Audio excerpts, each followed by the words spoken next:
Halo guys, balik lagi di kelompok 3. Di sini kami akan menjelaskan tentang Republik Batavia. Dan ada pun materi-materi yang akan kami jelaskan, yaitu yang pertama adalah sejarah masuknya Batavia. Yang kedua, pemerintahan Dendels dan kebijakan pertahanan keamanan, kebijakan politik dan pemerintahan. Yang ketiga, kebijakan ekonomi dan kebijakan hukum peradilan. Yang keempat, pemerintahan Jensen. Yang kelima, ada perjanjian Tuntang. Dan selamat menyaksikan semuanya. Semoga apa yang kami sampaikan nanti dapat bermanfaat bagi teman-teman semuanya. Pada awal tahun 1795, pasukan Prancis menyerbu Belanda. Muncullah kelompok dari Prancis yang disebut dengan kaum patriot. Kaum patriot ini ingin menghendaki Belanda menjadi negara kesatuan. Hal ini membuat Raja Willem V melarikan diri ke Inggris, dan Belanda pun berhasil dikuasai oleh Prancis. Di Belanda, Prancis membentuk pemerintahan baru yang disebut dengan Republik Batav, atau yang kita kenal dengan Republik Batavia, yang dipimpin oleh Louis Napoleon, adik dari Napoleon Bonaparte. Perkembangan politik di Belanda mempengaruhi kondisi politik di Indonesia. Akhirnya, pemerintahan Indonesia dibawa kekuasaan Republik Batav. Raja Willem V melarikan diri ke Inggris, tepatnya di kota Kew, dan mengeluarkan perintah dari surat yang dikenal dengan Surat-Surat Kew, yang berisi perintah kepada Belanda agar menyerahkan wilayahnya ke Inggris, bukan kepada Prancis. Pihak Inggris pun bertindak dengan cepat dengan mengambil alih beberapa wilayah di Indonesia, seperti Padang, Ambon, Aceh, dan mulai memperkuat armadanya dan memblokade wilayah Batavia. Republik Batav tidak tinggal diam dan ingin segera mengambil alih seluruh daerah bekas kekuasaan VOC di Kepulauan Nusantara. Untuk mempertahankan serangan dari Inggris, Louis Napoleon, pemimpin Republik Batavia, menunjuk pemimpin pemerintahan Belanda di Indonesia, yaitu Herman Willem Dendels. Halo semuanya, kembali lagi bersama saya, Margareta Maharani. Saya akan menjelaskan pemerintahan Herman Willem Dendels pada tahun 1808 hingga 1811. Saya akan menjelaskan kebijakan Willem Dendels pada bidang pertahanan dan keamanan, serta pada bidang politik dan pemerintahan di Indonesia. Tugas Dendels sebagai Gubernur Jenderal di Indonesia adalah mempertahankan Pulau Jawa dari serangan Inggris, mengatur pemerintahan di Indonesia, dan membereskan keuangan. Berikut pembaharuan-pembaharuan yang dilakukan Dendels selama menjabat di Indonesia. Pada bidang pertahanan dan keamanan, yang pertama, membangun jalan raya dari Anyar, yaitu Jawa Barat, sekarang Provinsi Banten, sampai ke Panarukan, ujung timur Pulau Jawa, sepanjang kurang lebih 1.100 km. Wah, panjang sekali ya. Yang kedua, membangun benteng pertahanan seperti benteng Meester Cornelis.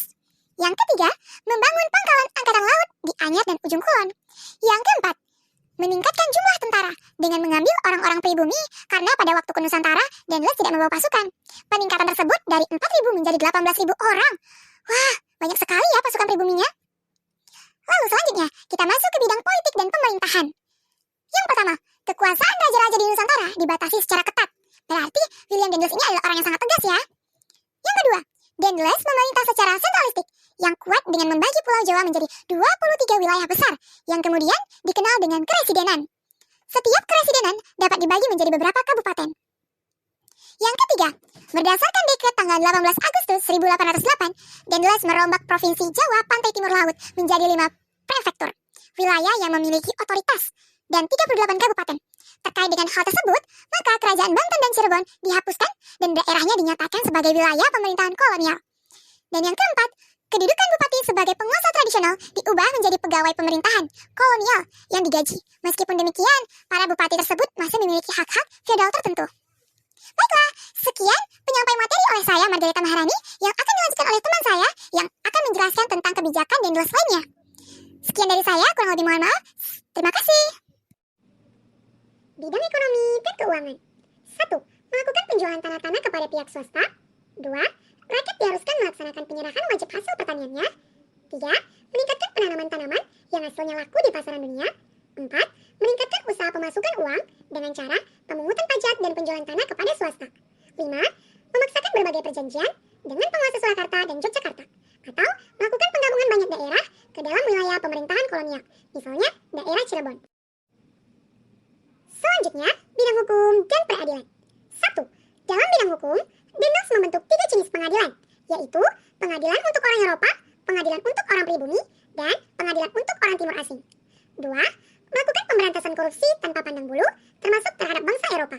Akan tetapi, Dendels sendiri melakukan korupsi besar-besaran dalam penjualan tanah kepada pihak swasta.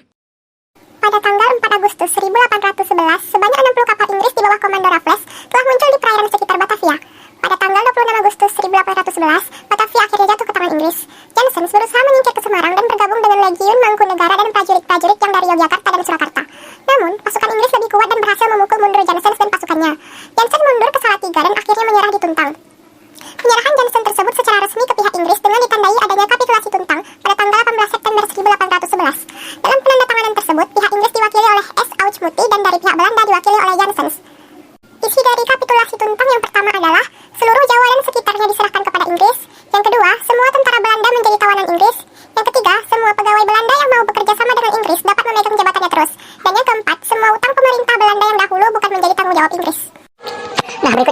pemerintahan Jan Willem Janssens.